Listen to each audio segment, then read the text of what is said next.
Albi is joining us this morning. Albi is a mountain programs coordinator at the Outdoor Center who joins us to tell us or explain to us, sir, why we are so confused to go to the backcountry.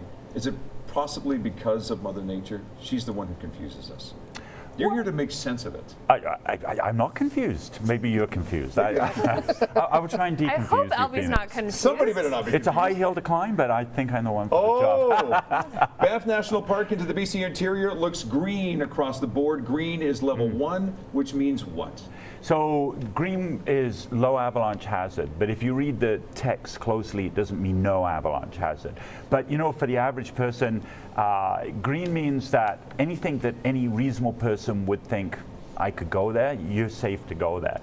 It doesn't mean it's completely safe. If you're one of the crazies and you want to get and ski on above cliffs and unsupported slopes and in thin rocky areas up high, there still is a residual risk. But for the average person that wants to go out in the backcountry, this actually is the time to go to those places you've been scared to go to all the winter. So there's actually pretty good snow. The reason why it's suddenly changed, you know, we've been struggling for a while because of those warm temperatures, but now it's cooled down, the snowpack's tightened up. The problems haven't all gone, but for the average person, not really a big issue. There's a little bit of fresh snow, just 5 centimeters last night, I believe, in the Kananaskis again. Beautiful. And we're getting reports of good skiing out there and good snowshoeing, and there's things to do. Still pretty icy down low, still a crust underneath the snow, but there's lots to do. And what makes the conditions different as you head into K Country and down to the South Rockies? So we've had all season long this weak layer on the bottom of the pack. So it's still pretty safe, even in K Country, providing you behave in reasonable ways. But that, because it's a thinner snowpack here, that weak layer is more of a factor. So it is a little bit more hazardous. We're in the moderate range, but certainly not like the conditions we've seen for the last month or two.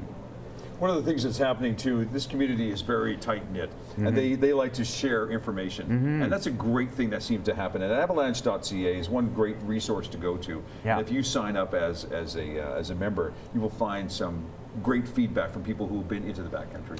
It's one of the great things about social media these days. So the new Avalanche Canada website for this winter has, if you get the app on your phone or on your iPad, you can download, you can take your information, and upload it for what you've seen today. So you've been to a particular valley, if you've seen avalanches, you've had good skiing, or if you had bad skiing, you can put it in there and share it with the crowd. And if you go to the website, you can go, even if you're not signed in, actually on the main website too, you can go in and pull up the reports of other people, and that's great. You know, if they're saying, man, it was pretty sucky, then you don't need to waste your time. And if they're saying, and we're seeing lots of, you know, that if you pick your spot, and often there's some tips on where those spots might be, you can get great skiing. Well, that really helps you plan your day before you go out. Yeah. So that was Avalanche Canada that we were looking at. Yeah. But what is the difference between Avalanche Canada and Canadian Avalanche Foundation?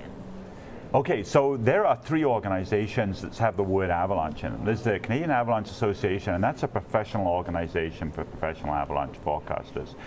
Then there is the Avalanche Canada, which is the front face of avalanche that the average person does. That's the organization that's a non-profit servicing the public information side, the education side. And then there's the Avalanche Foundation. The Canadian Avalanche Foundation is supporting the work of Avalanche Canada through philanthropic efforts. So they have a big function here next week here in Calgary. Oh, no kidding. Yeah, so next Wednesday, I hope I got my day right. I'm supposed to be appearing there, so it's in my calendar anyway.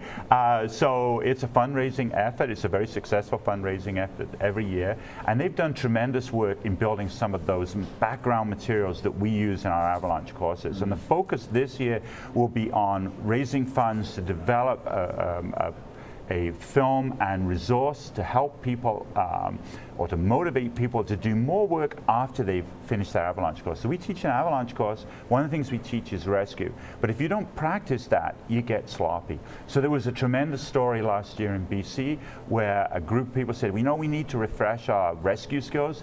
They refresh their rescue skills, and then what do you know? Right after that, they see a group get avalanche. It's really serious, a really big avalanche. Chances of people surviving, not very good. But because they were really hot on their rescue skills, just average people, they went in, they got those people out alive. So it's a great story of how making the effort to get the training, keeping your skills sharp, really makes a difference. Would you ever, Alyssa or Rock, let's be honest, consider going to the outdoors, the backcountry? Oh yeah. Doesn't scare you? No, no. You watch the reports, you know, you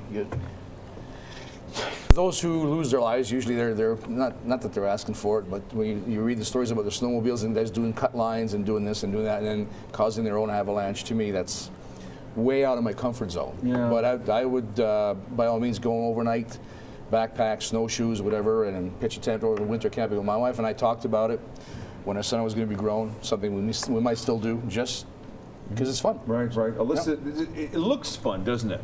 It looks fun in theory. But what?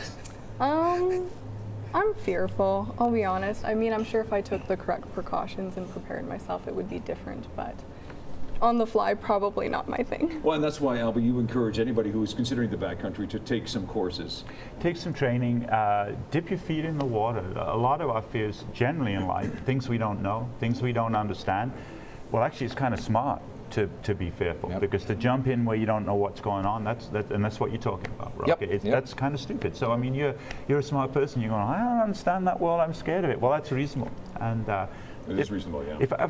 But if you were to spend the winter with me, at the end of the winter, you'd be just like loving it. I'm sure. Nice. I'm sure. We love having Albi here. Albi Soul, Mountain Programs Coordinator at the Outdoor Center. And if you'd like to find out more about that, again, go to Twitter account at UC Outdoor Center. Great having you here, Albi. Thank you. Be safe.